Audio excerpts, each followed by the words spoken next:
Bonjour David. Bonjour. David, est-ce que tu peux nous dire un petit peu ce que tu fais dans la communauté SQL Server? Bah, écoute, moi je suis j'investis beaucoup en fait de temps dans la communauté, donc notamment moi je suis beaucoup sur les forums Microsoft, D'accord. donc TechNet, etc. Et bon, ça, pour le moment, en tout cas, je suis responsable de la rubrique développer.com. Donc sur la partie SQL Server, où là je m'occupe principalement donc, de gérer le forum et de répondre aux questions Des internautes. des internautes. Ok. Voilà. Alors aujourd'hui, tu vas nous parler d'une fonctionnalité qui arrive en SQL Server 2012 qui s'appelle les Content Database. Tout à fait, c'est ça. Donc en fait, c'est vraiment, oui, donc c'est une nouveauté Ouais. de cette version. Donc c'est un concept qui est intéressant. Parce que ça permet en fait de dissocier la base de données de l'instance sur laquelle elle est hébergée.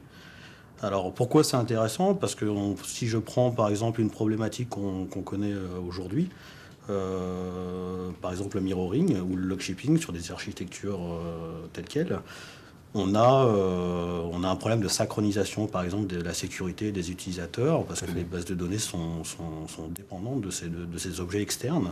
Donc l'idée, c'est de supprimer ces dépendances, de les incorporer dans la base de données, et justement de pouvoir bénéficier de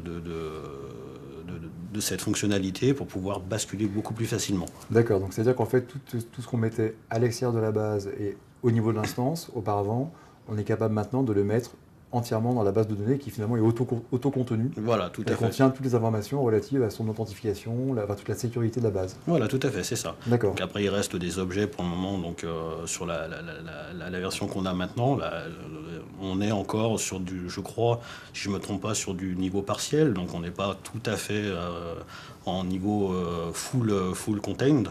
Donc il nous reste des objets externes qu'on devra forcément migrer, mais on a la possibilité de connaître via les DMV que n'importe quel administrateur utilise aujourd'hui, de retrouver très facilement ses dépendances. D'accord. Alors, c'est quoi l'intérêt finalement d'utiliser ce genre de fonctionnalité? Alors l'intérêt, pour moi, il est double. C'est de pouvoir l'utiliser maintenant dans des topologies comme HADR, la nouvelle fonctionnalité, Always On, pardon. Always On, voilà, maintenant on est sur Always On. Oui. Donc de pouvoir très, très facilement basculer les bases de données et les utiliser très rapidement, qu'on fait un failover par exemple. Ouais. Et pourquoi pas aussi dans le cadre applicatif, de pouvoir justement avoir non plus cette distinction base de données et objets externes, mais d'avoir une application avec des objets qu'on va récupérer et qu'on va pouvoir déplacer comme ça, peut-être, pourquoi pas, je sais pas, après, on verra, d'un serveur à un autre très facilement. D'accord, parce qu'en fait c'est un container unique finalement qui contient à la fois les données et la façon dont on y accède, enfin les autorisations nécessaires pour y accéder. Voilà. D'accord. Alors, c'est quoi l'impact sur la sécurité, justement? Est-ce qu'il y a un impact important? Alors oui, au niveau de l'impact, effectivement, ça change un peu la donne avec les administrateurs de bases de données au niveau de la sécurité. Pourquoi? Parce qu'aujourd'hui, alors comme tout le monde sait, la sécurité sur SQL Server, elle est à deux niveaux. Donc on a les logins, on a les utilisateurs. Et avec les content database, on n'aura plus que l'utilisateur. On peut créer un utilisateur avec un mot de passe, donc qu'il soit SQL Server ou qu'il soit Windows, mais l'authentification se fera directement via la base de données. Donc, en termes de sécurité, il va falloir certainement aller vérifier, surveiller en fait tout ce qui se passe vraiment maintenant sur la base de données. Pour ceux qui utilisent les audits sur SQL Server, donc nouveauté aussi, depuis 2008 en tout cas, les audits, va falloir avoir de nouvelles stratégies pour pouvoir surveiller en fait ce que font les utilisateurs maintenant au niveau base de données. Au niveau base de données, ok. Donc c'est une fonctionnalité que tu recommandes fortement, ou bien est-ce qu'il faut faire attention à certains cas d'usage? Alors, c'est plutôt pour des bases qu'on veut transporter ailleurs finalement. Oui, voilà. Donc c'est vraiment, il faut vraiment avoir effectivement l'intérêt d'utiliser ce genre de base de données.